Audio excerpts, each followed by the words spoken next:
Morir dignamente. Problemas en torno a la eutanasia. El problema de la eutanasia, aunque con otros términos y prácticas, está ya planteado en épocas muy antiguas.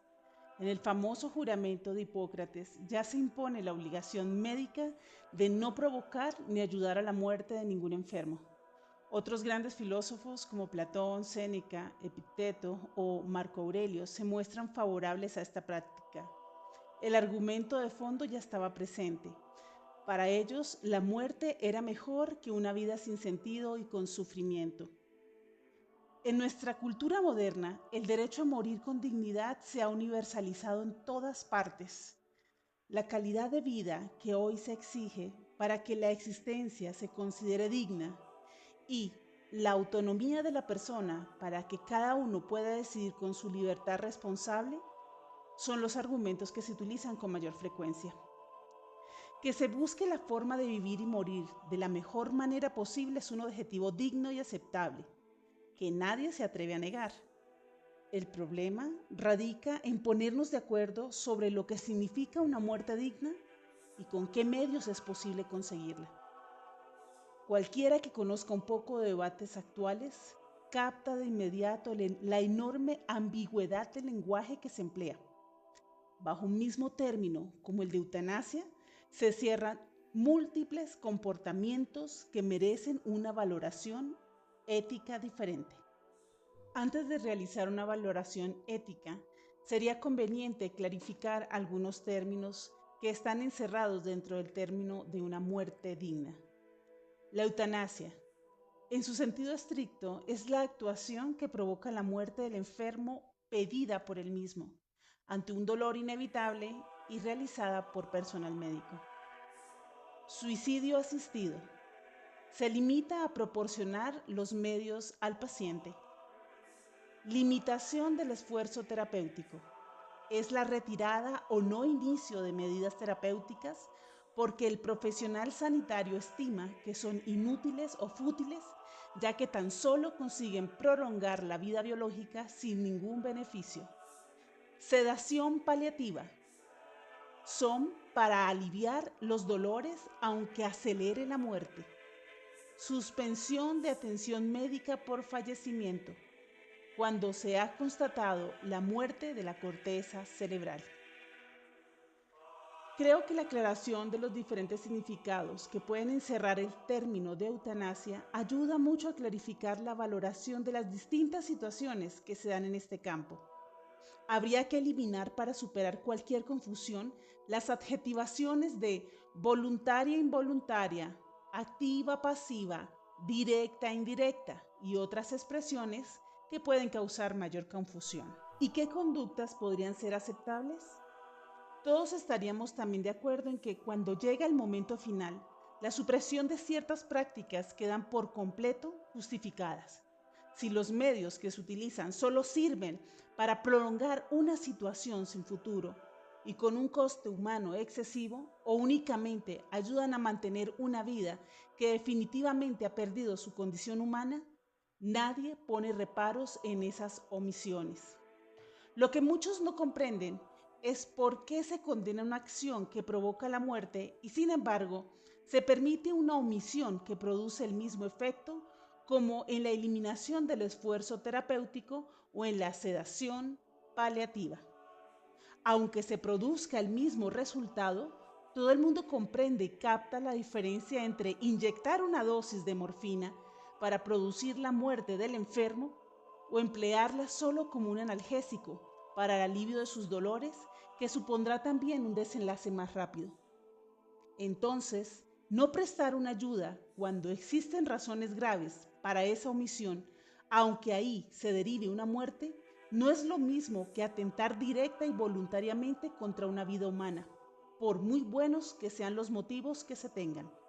La omisión solo será culpable en el caso de que semejante ayuda constituyese una verdadera obligación a la que no se puede renunciar. La pregunta más exacta para tales planteamientos no sería si es lícito abandonar determinadas técnicas, cuya omisión acelera sin duda la muerte, sino si existe la obligación de actuar. cuando ello va a suponer una serie de inconvenientes y perjuicios mayores que la prolongación hipotética de una vida precaria y en condiciones lamentables. La eutanasia en su sentido más estricto es provocar la muerte del enfermo terminal, que él mismo ha solicitado, con la intención de evitarle mayores sufrimientos. No hay por tanto eutanasia involuntaria, pues habría que calificarla como un homicidio. Y es que aceptar que alguien tiene capacidad para dar la muerte sin ningún tipo de justificación, sino por el simple hecho de aplicarla a una persona vieja, inútil, anormal o moribunda, sería suficiente para destruir la base de las relaciones humanas más fundamentales, como las que deberían existir con la familia y el médico, las dos instancias más comprometidas en la defensa y la protección de la vida. El simple hecho de existir no parece digno ni aceptable, sino va acompañado de otra serie de cualidades que lo hagan justificable. Y como la posibilidad de una vida mejor irá cada día aumentando, el nivel mínimo para vivir se pondrá también en cotas muy altas, lo cual llevaría a descartar la existencia a toda persona que no supere las condiciones exigidas. ¿Y qué decir desde la perspectiva religiosa? Provocarse la muerte sería un atentado contra la soberanía del Creador, el único que puede determinar cuándo comienza y en qué momento termina la existencia de cada criatura. Semejante argumento, sin embargo, tiene dos serias dificultades.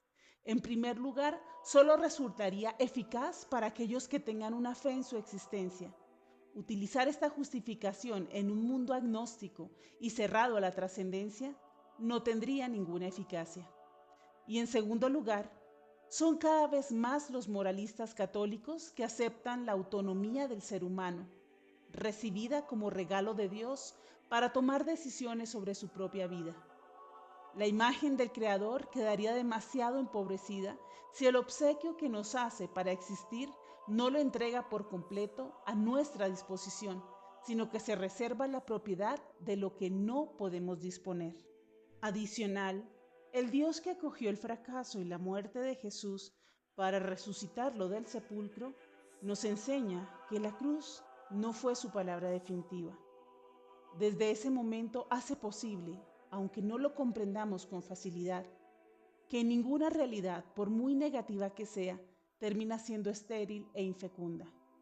El cristiano auténtico sería entonces aquel a quien nada ni nadie le pueden despojar de esa enorme esperanza. No quiere el dolor bajo ninguno de sus múltiples rostros, pero es capaz de reconciliarse con él y hasta convertirlo en una bienaventuranza, porque siempre le queda una salida para esperar, un estímulo para continuar adelante, sin dejarse vencer por la amargura o la desesperación. La fe puede llenar de contenido lo que desde una simple perspectiva humana resultaría absurdo. Es así que todos los partidarios de la eutanasia basan su justificación en el derecho a una muerte digna para evitar unos momentos finales demasiado dolorosos e inhumanos.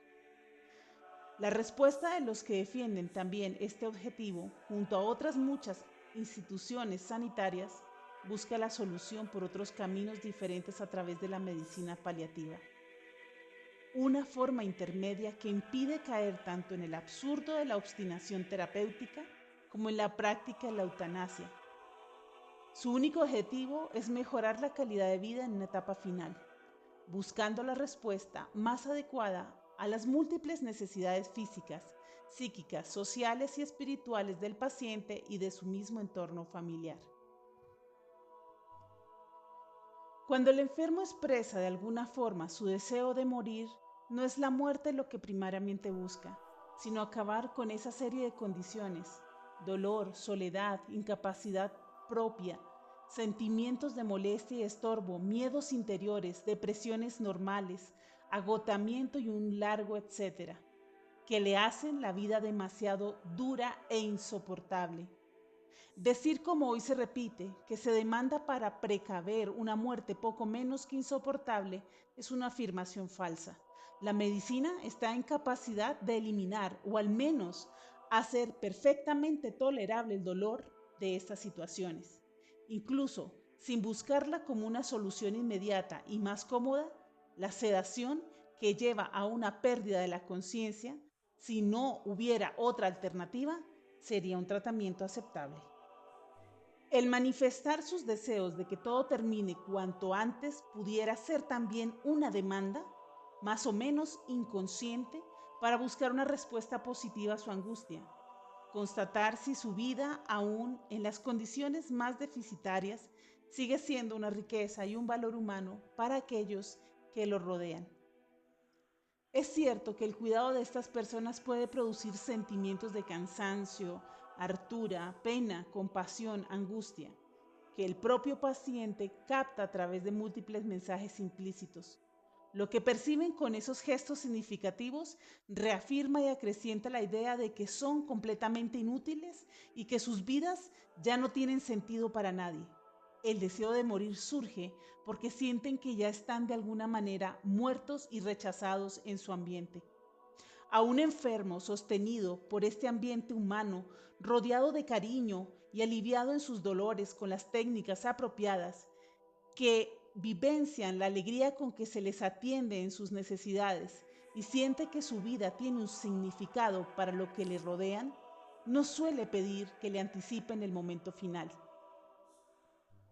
Una ley tolerante, por mucho que se diga lo contrario, irá creando y favoreciendo un estado de opinión en el que todos aquellos que sospechen no alcanzar el nivel de vida que se valora como indispensable, tendrán la certeza fundada de que la sociedad preferiría excluirlos como seres que no merecen compartir la existencia, aunque no se atreva a eliminarlos por su propia iniciativa. Existirá, sin embargo, una presión psicológica latente para pedir su eliminación y no sentirse cargas insoportables para los demás. Nadie debería entonces extrañarse de que el cristiano desee esta buena muerte serena y tranquila, y la busque también para los demás como la opción más humana, aunque no se tenga el consuelo de la fe. En nuestra sociedad progresa imparablemente la mentalidad antivida, por la que se excluye a todos aquellos que no alcanzan un nivel suficiente. Pero, ¿cuál es ese nivel suficiente? No queremos dejar espacio a quienes por cualquier motivo no aprueben un examen de calidad. La defensa radical de la existencia humana sigue siendo el motivo para el rechazo a la eutanasia. Y si el argumento más fuerte para su aceptación es ofrecer una muerte serena y tranquila, resulta demasiado contradictorio exigir su legalización, cuando la medicina actual ofrece ayudas y alivios eficaces para conseguir ese objetivo.